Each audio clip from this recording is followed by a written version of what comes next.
C'est à l'occasion des Digital Days d'Ubisoft que nous avons eu le plaisir de rencontrer Patrick Plourde, le directeur créatif de Child of Light, un JRPG 2D développé à Montréal, ouais c'est bizarre, à partir du moteur UbiArt Framework créé à Montpellier.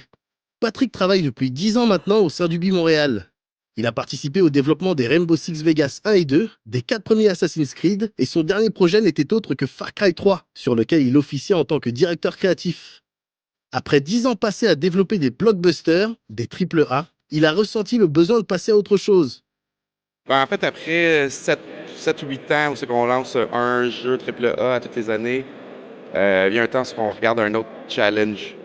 En tout cas, pour moi, je voulais avoir quelque chose de différent. Je regardais les autres jeux qui étaient faits comme Journey, Limbo ou Braid, où est-ce que tu regardes que c'est des gens qui sont une petite équipe, mais où c'est que tu sens vraiment la patte d'un artiste, d'un auteur. Et puis, j'avais le goût de me challenger avec ce genre de projet-là. Plutôt que d'avoir une équipe de plusieurs centaines de personnes, est-ce que si j'ai une équipe de taille plus réduite, est-ce que la qualité va être aussi bonne, ou meilleure, est-ce que je peux jouer dans cette ligue-là des journées ou pas? Fait que c'était un peu le challenge que je voulais initialement. Et puis, l'autre truc, c'est que ça me permettait aussi d'explorer différents thèmes qui peut-être me rejoignent plus à ce stade-ci de ma vie, où est-ce que je suis un père de famille, puis j'avais le goût d'explorer des émotions différentes. Child of Light est donc un projet très personnel, au confluent de nombreuses inspirations artistiques. Le point de départ, c'était un truc qui était nostalgique, doux, puis au piano. Donc, une des premières choses que j'ai faites sur Child of Light, c'était de faire un fake soundtrack de qu'est-ce que je voulais que le jeu sonne. Et puis, pour donner vraiment l'ambiance de l'expérience. Et puis, c'est ça que ça permet, en fait, d'avoir comme un petit jeu. Ça nous permet un jeu avec un budget un peu plus petit. C'est pas que le scope du jeu est probablement aussi gros qu'un triple A. Si on parle de dizaines d'heures de jeu, là, donc c'est pas un petit jeu. Malheureusement, j'ai échoué à faire un petit jeu. Mais l'idée, ça nous permet d'avoir une liberté créatrice sur des choses qui ne vont pas se permettre sur un triple A. Donc, par exemple, le jeu, il n'y a pas de dialogue parlé, donc tout est écrit, sauf qu'on l'a écrit en vers. Donc, le jeu est un gros poème. C'est quelque chose que, si tu ferais un assassin, ce ne serait pas nécessairement possible de faire. Mais là, en n'ayant pas cette contrainte-là, on peut se permettre des trucs, un amour de l'art qu'on va pouvoir montrer sur le titre. Oui, en vert. À l'origine de l'histoire de Child of Light, on trouve en effet Jeffrey Yoalem, qui collabore depuis plusieurs années avec Patrick et dont le background comprend un diplôme de littérature anglaise à l'université de Yale. Le jeu lui permet donc de renouer avec la littérature classique et tout particulièrement la poésie et le théâtre. C'est une belle contrainte. Puis c'est un peu le truc que je vais aller chercher pour le titre, qui était le meilleur de l'art. Donc, aller chercher les plus belles références graphiques, artistiques. Donc, l'âge d'or de l'illustration, le plus beau de l'écriture, qui est la poésie, et puis le plus beau de la musique. On a un soundtrack qui est principalement piano, avec des versions orchestrales pour les combats. Donc, les références qu'on avait en placeholder pour le fight, le boss fight, c'était Verdi, Dice Serré, et puis des trucs du Requiem de Mozart. Child of Light est donc une lettre d'amour à différents courants artistiques réunis dans celui du XXe siècle, le jeu vidéo. Child of Light, c'est un jeu qui est inspiré des JRPG classiques de Squaresoft. Donc, principalement, on est en navigation 2D. Où est-ce qu'on a quelque chose qui est peut-être innovant, c'est qu'on a un mix de platforming où le personnage aussi peut voler à l'écran. Donc, le personnage est une petite fille qui se transforme en... Il va avoir des ailes qui va pousser, elle va se transformer en fée. Puis, donc, qu'est-ce que ça nous permet, c'est de pouvoir voler ou d'explorer tous les coins de l'écran. Donc, on n'est pas collé au sol nécessairement. Donc, il y a une grosse partie d'exploration. Quand on rencontre un ennemi, eh bien, on tombe en combat tour par tour et puis on change d'écran.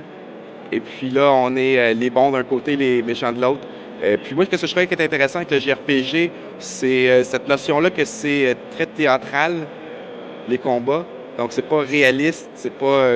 donc, on essaie d'amener ce côté-là, ou de le mettre un petit peu plus à l'avant. Donc, quand on a des sélections, on a des spotlights qui apparaissent sur les personnages pour montrer le côté opéra-esque du JRPG. C'est vraiment ça qui m'intéressait. L'autre côté aussi, c'est Le RPG, c'est à propos de grandir ses stats. Donc, je suis faible, je deviens fort. Et puis, côté narration, on est inspiré des contes de fées traditionnels. Et souvent, les contes de fées, c'est le passage de l'enfance à l'adulte. On débutera ainsi l'aventure sous l'apparence d'une jeune fille de 6-8 ans qui grandira progressivement au fil du jeu, ce qui aura une influence sur les dialogues ainsi que les mécaniques de gameplay. Vraiment, la petite cinématique du début, c'est que Aurora, elle a été empoisonnée. Et puis, en fait, on pourrait dire un peu son âme est transportée vers Lemuria, sur un monde magique, parallèle au nôtre. Puis là, on a toute l'histoire. En fait, les joueurs vont être invités à découvrir quel est ce monde-là, qui l'a créé. Et puis ça, c'est vraiment en background à inviter à explorer ce monde parallèle-là qu'on veut dire qui existe aujourd'hui. C'est là que les contes de fées ont été inventés puis ont été oubliés. Donc, elle va se réveiller là, et puis en fait, le début du jeu, c'est qu'elle veut retourner à la maison. Donc, on va voir des visions que son père, en fait, va mourir de tristesse s'il n'est pas là. Donc, c'est la petite fille à papa, qu'on pourrait dire. Donc, elle veut retourner à tout prix à la maison le plus vite possible. Et puis, pour faire ça, il va falloir qu'elle parte dans une quête pour retrouver le pouvoir du soleil, de la lune, des étoiles. Donc, un peu le Triforce de lumière. Et au fur et à mesure qu'elle va rencontrer des gens, elle va avoir le choix de les aider ou non. Et puis, si elle les aide, ben, ils vont rentrer dans son party. Et l'idée, c'est qu'il va y avoir des sacrifices à faire. En fait, on va pouvoir voir la souffrance des autres, de pouvoir voir que si ça les aide, ça apporte du changement.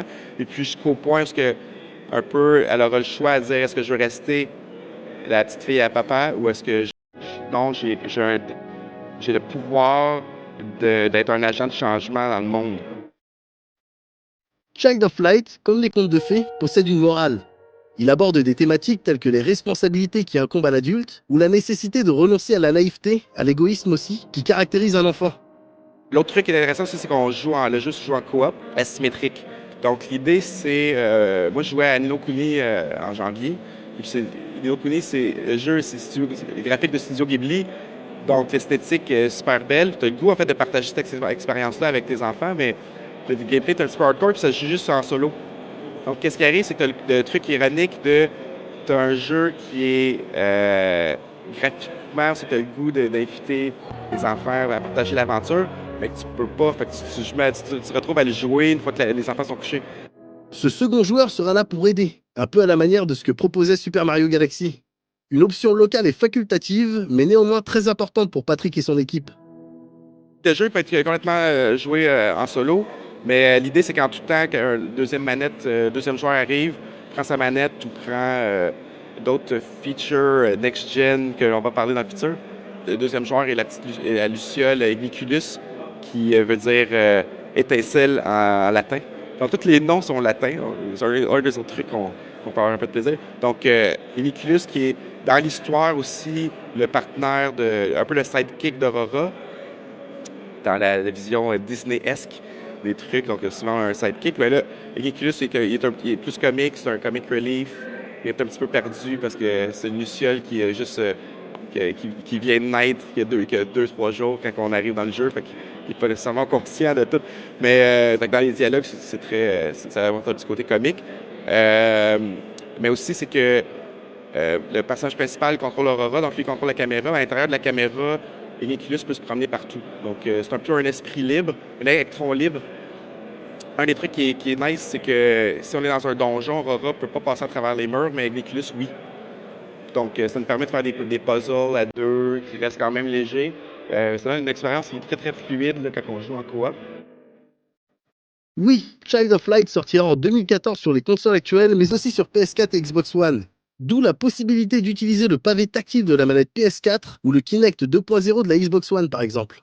Mais pour conclure ce sujet, il nous fallait bien entendu revenir sur le pitch du jeu. Un JRPG rendant hommage au dessin de l'immense Amano Yoshitaka et à Final Fantasy VI, développé à Montréal.